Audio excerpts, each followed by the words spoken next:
Hello, everyone.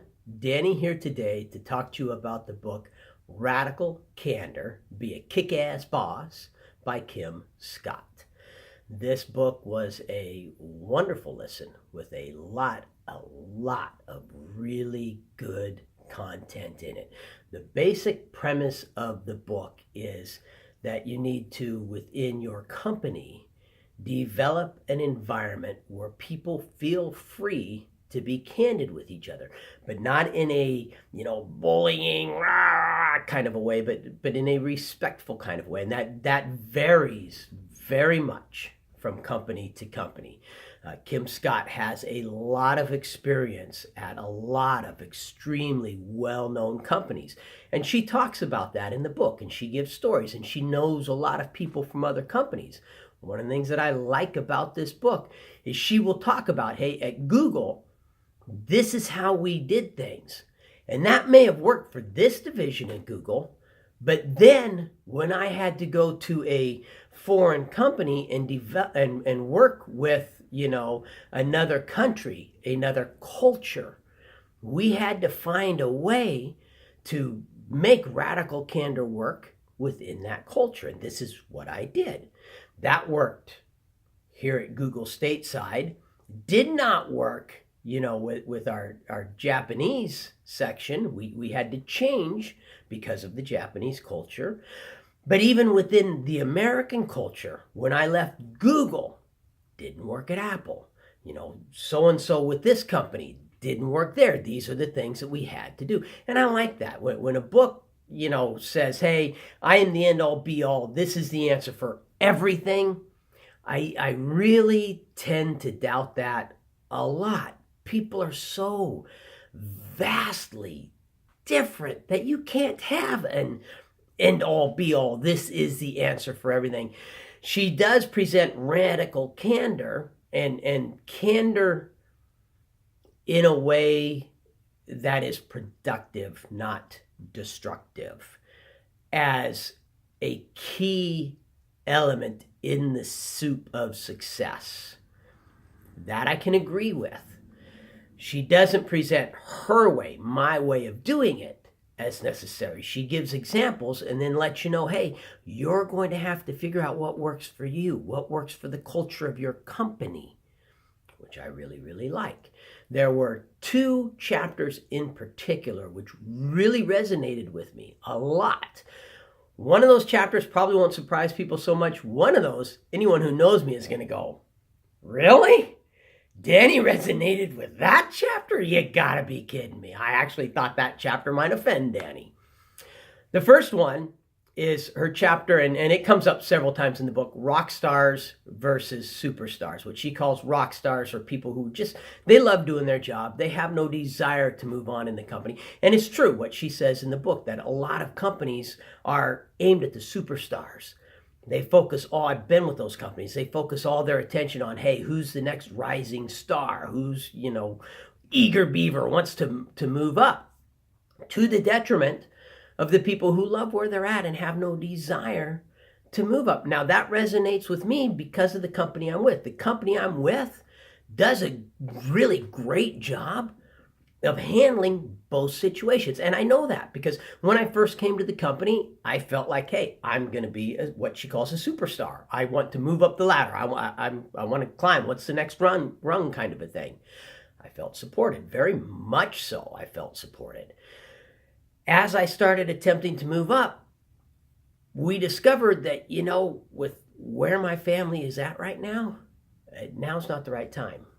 My family is actually very much enjoying me just being a truck driver, working 5 days on, 3 days off, coming home. And when I'm home for those 3 days, the family has me. They have 100% of me. I don't have a phone on me. I'm not interrupting things to take phone calls and to handle problems. For 3 days, I belonged to the family. The kids were young. We needed that. So I went to my bosses and I said, hey, I need to step back and go to just being a truck driver. That's what's best for the family. They supported me fully and completely. For 10 years, I have been driving truck, and I feel fully and completely supported. Now the kids are older. They're out of the house. We've got 1 kid left at home, and he's got a year left. And we've talked it over. It's time for me to get back into that. How can I contribute more to the company? Because I do honestly feel like I have more to offer than just as a truck driver. So now I've gone from what she calls a rock star back into becoming what she calls a superstar. I've thrown my hat back into the ring. And after 10 years of full support as a truck driver, 10 years of feeling highly valued as a contributing member of the company as a truck driver without any desire to move anywhere, now that I've thrown my hat back into the ring, I feel just as valued and just as supported. So my company really does an amazing job of supporting the rock stars versus the superstars. It's probably the only company I've ever worked for that does that, to be honest with you. And so that chapter resonated with me. The other chapter, the one that's going to surprise people who know me, is her chapter on gender inequality. Now, if you can't tell by the video, I am a Caucasian male. And typically when someone comes and starts, complaining about gender inequality, it comes across to me as whiny. She addresses that in the book, and she actually starts off addressing that and addressing the harm that women do to themselves and that they do to other women when they just automatically jump to gender inequality and use it as kind of like this end all be all for everything that's wrong in their life. And that's how the majority of the time it comes across. But the reason this resonated with me is she talks about the fact that the vast majority of the men that she has worked with do treat women differently than they treat men. 99% of the time when I hear that, it comes across as men are assholes. All men think less of women and therefore all men are evil kind of a thing. And I tend to shut it out. I had, as I've mentioned in other videos, I had 3 sisters growing up. I have a multitude of nieces. I've been around women my entire life. I definitely can honestly say that I do not view women as less smart, less capable, weaker than me. In anything, the Spartan races, which I love to run, last year's sprint, my sister kicked my butt. So I've spent an entire year telling my sister, this year I'm going to beat you. I didn't tell her, oh yeah, you got lucky, whatever, no. I need to train harder. And what it's done is up her game. And now she's injured, so we might have to wait until next year. But the whole point of the thing is, when they talk like that, I did not feel, hey, this pertains to me. But she talked about it in a way that I did feel pertains to me, because what she says is that the majority of men who treat women differently than they treat men don't do so because they necessarily view women as weaker, less capable, or anything like that. They do so because they were trained and raised to be gentlemen. And as gentlemen, they were trained, you speak to women differently than you speak to men. That resonated with me because that's how I was raised. I was raised to be a gentleman. I view myself as a gentleman.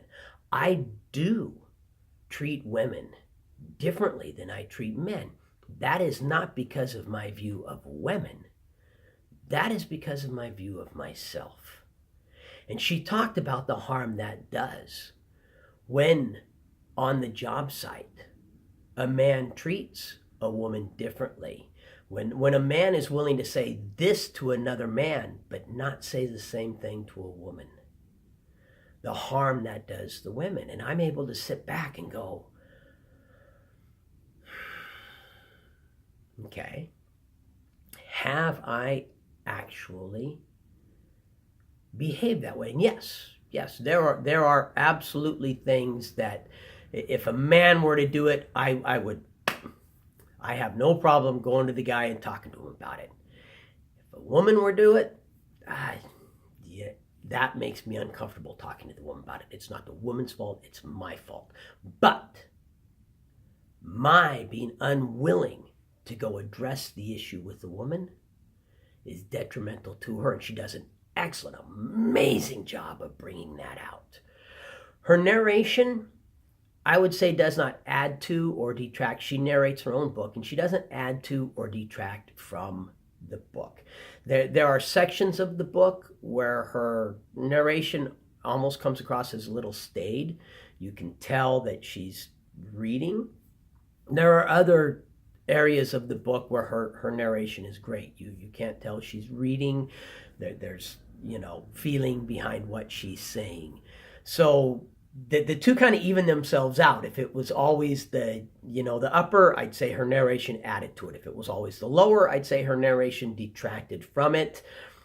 But instead, I'd say between the two, doesn't add to, does not detract from. She does take off on several rabbit trails.